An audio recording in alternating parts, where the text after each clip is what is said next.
عورت اور مرد کے درمیان کے جو فرق ہیں وہ 150 تک بیان کیے گئے، وہ خیر حدیث کا مسئلہ ہے، لیکن اس میں ایک حدیث ہے، وہ 7 افراد کے بارے میں معصوم فرماتے ہیں، یہ 7 افراد وہ ہیں، مثلا ان میں وہ ایک شخص وہ کہ جو توبہ کرتا ہے اور اللہ سے مذاق کرتا ہے،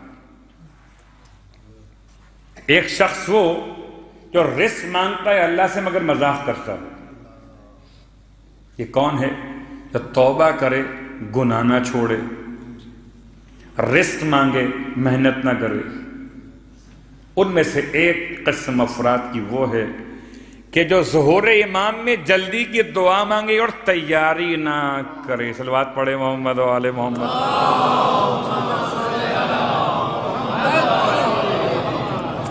تو ہلاک المستعجلون کا ترجمہ یہ تھا۔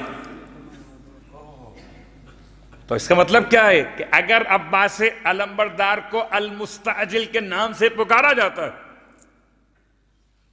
تو عباس مدد کے لیے تیار رہتے ہیں، اور ایسے تیار رہتے ہیں کہ انسان جب پکارے یا ابا الفضل یا ابا الفضل، بہت بڑی آسان سی ہے، بہت سارے واقعات مولا عباس کی امداد کے ہیں، خالی وہ جملہ بیان کر دوں جس کو پھر ربط مل جائے دونوں باتوں سے، کہ جب ایسے حالات خراب تھے، شہنشاہ کا زمانہ تھا، علاقہ آپ کے علم میں ہے، شہنشاہیت کا دور تھا اور بے پردگی عام تھی، بلکہ جو پردہ نشین خواتین پردہ کرنا بھی چاہتی تھیں تو اسے شہنشاہ کے سپاہی اس کے سر سے اسکارف کھینچ لیا کرتے تھے۔ یہ واقعہ لکھا علماء نے۔ یہ 2 خواتین کے واقعات سے متعلق یہ بات ہے کہ ایک بہت پردہ خاتون نکلی ہے حجاب کر کے باہر گھر سے، سپاہی اس کے پیچھے لگ گئے، وہ واسطے دیتی رہی مولا عباس کے، اور یہ چادر کو چھینتے رہے۔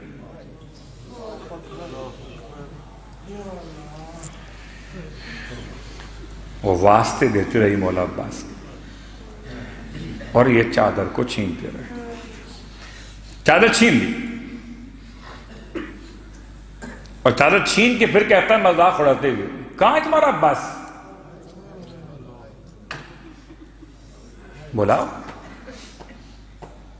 بہت غور کیجئے گا کیسا انتقام دیا جاتا ہے۔ کہتے ہیں کہ وہ اگلے دن وہی شخص سپاہی حمام میں گیا تھا کہ اچانک اس کے دل کی حرکت بند ہوئی۔ دل کی حرکت کا کی اطلاع تو باہر پہنچائی گئی، البتہ ڈاکٹرز کہتے ہیں جب اس کی میت سامنے آئی تو اس کے چہرے کا رنگ سیاہ پڑ چکا تھا، اور اس کے چہرے پر ایسا لگتا تھا جیسے کسی نے تماچا مار دیا ہے۔ دوسرا خاتون کا واقعہ کہ جو اپنے گھر کے اندر، ایسا زمانہ بھی گزرا، اپنے گھر میں ہے حجاب کے اندر، سپاہی گھروں میں گھستے تھے اور حجاب چھین لیا کرتے تھے۔ حجاب وہ روتی رہ گئی، چیختی رہ گئی،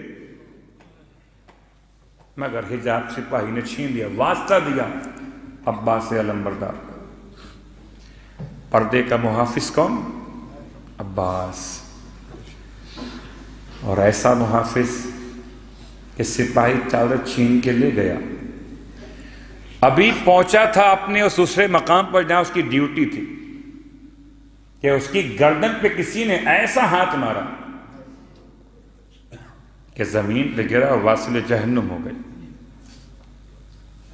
ماتمدارو، آج کی حد تک مولا عباس کے القابات بھی آئے، مولا عباس کا مقام بھی آیا، اور مولا عباس کی بارگاہ میں سلام کا وہ طریقہ ابتدائی حصہ مکمل ہوا۔ مولا عباس کی شان کہ جب کوئی پکارتا ہے مدد کے لیے تو پکارنے والے کو تو ہاتھ چاہیے، عباس کو ہاتھ بھی نہیں چاہیے۔ جو اپنے ہاتھوں کا بھی محتاج نہیں ہے نا، ایسے دستگیر کو عباس کہتے ہیں۔ جو بغیر دست کے دستگیری کرے اسے عباس کہتے ہیں۔ اب جملہ سنیں، آج محرم کی 13 تاریخ ہو گئی۔ اگر برداشت کر سکیں تو بات کو وہاں تک پہنچا دوں۔ بڑا مشکل تھا، کربلا سے قافلے کا سفر بڑا مشکل تھا۔ ایک تو مشکل یہ کہ بہرحال کربلا میں اپنے پیاروں کی لاشوں کو چھوڑ کر، اس سے زیادہ مشکل یہ تھا کہ لاشوں کے لپٹ لپٹ کے بیویاں روتی تھی۔ بھلا لیلا اکبر کی لاش سے جدا کیسے ہو جائے؟ ماتمدارو، اگر جنازے دفن ہو جاتے تو شاید رخصت آسان ہوتی۔ اکبر کی لاش پڑی ہے، ماں لپٹی ہوئی ہے اکبر کی لاش۔ ایک طرف قاسم کے ٹکڑے ہیں، فروا رو رہی ہیں، اور کوئی بیوی شہیدوں کی لاشوں کو چھوڑنے پر تیار نہ تھی، مگر تازیانے استعمال کیے گئے۔ نیزے کی نوک دکھا دکھا کے ڈرا ڈرا کے بیویوں کو ہٹایا گیا۔ ایسے میں ایک عجیب قیامت کا منظر تھا، اور تلاش کیا کہ آخر مولا عباس کی لاش کہاں پر تھی۔ کبھی اس انداز سے سوچئے گا کہ گزارا گیا قافلے کو مقتل کے درمیان سے، اور گنج شہیدہ میں تمام لاشیں بکھرے ہوئے تھے، اور ایسے میں مولا عباس کی لاش وہاں پر نہیں ہے۔ مولا عباس کی لاش نہر کے کنارے پڑی ہوئی، تو کربلا سے رخصت ہوتے ہوئے کوئی لاش عباس پر بھی نہ جا سکا۔ اللہ اکبر۔ مولا عباس کا وہ وصیت کا پہلو بہت سخت تھا کہ آقا میری لاش کو خیمے میں لے کر مت جائیے گا۔ تو نہ تو جناب زینب کبریٰ نے آقا عباس کی لاش کو دیکھا، اور نہ رخصت ہوتے ہوئے بھائی کی لاش نگاہوں کے سامنے تھی، بلکہ دور نہر کے کنارے پڑی تھی۔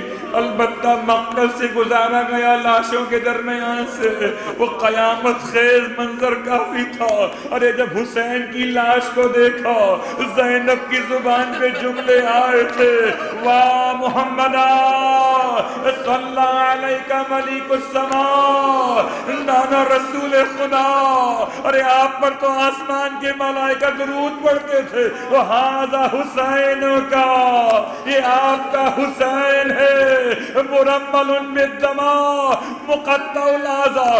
ارے اعضاء جدا جدا ہو گئے، نانا ارے خاک اور خون میں غلطہ ہے، یہ کہہ کر زینب تو گزری ہیں، لیکن رونے والوں جناب زینب کا گریہ جاری تھا۔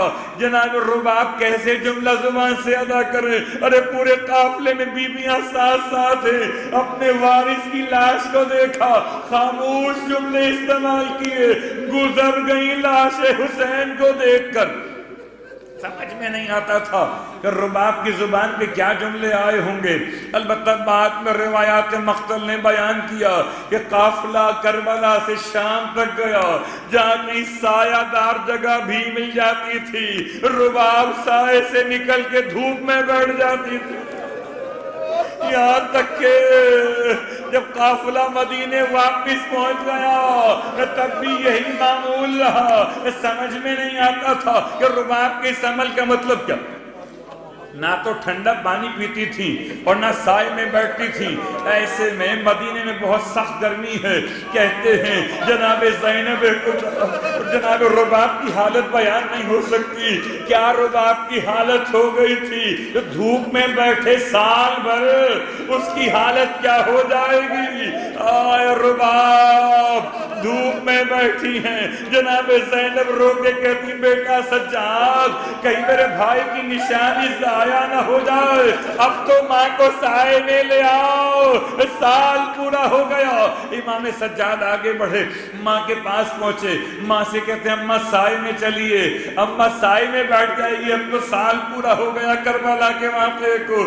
رو کر کہتی بیٹا اتنا بتا دیجئے کہ امام وقت بن کر کہتے ہیں یا بیٹا بن کر کہتے ہیں. میرے مولا نے بڑا جبر کیا اپنے اوپر. رو کے فرمایا اماں آج امام وقت بن کر کہتا ہوں. تب وہ راز کھلا, رباب نے رخ کیا کربلا کا. ارے ایک سے وعدہ کیا تھا کہ سائے میں نہ بیٹھوں گی, دوسرا امام وقت کہتا ہے سائے میں چلی آئی. اے خدا عزت تیرے ہاتھ میں ہے, ادھر قدم رکھا سائے میں, ادھر رباب کی عزاداروں کس بات میں تم کم ہو,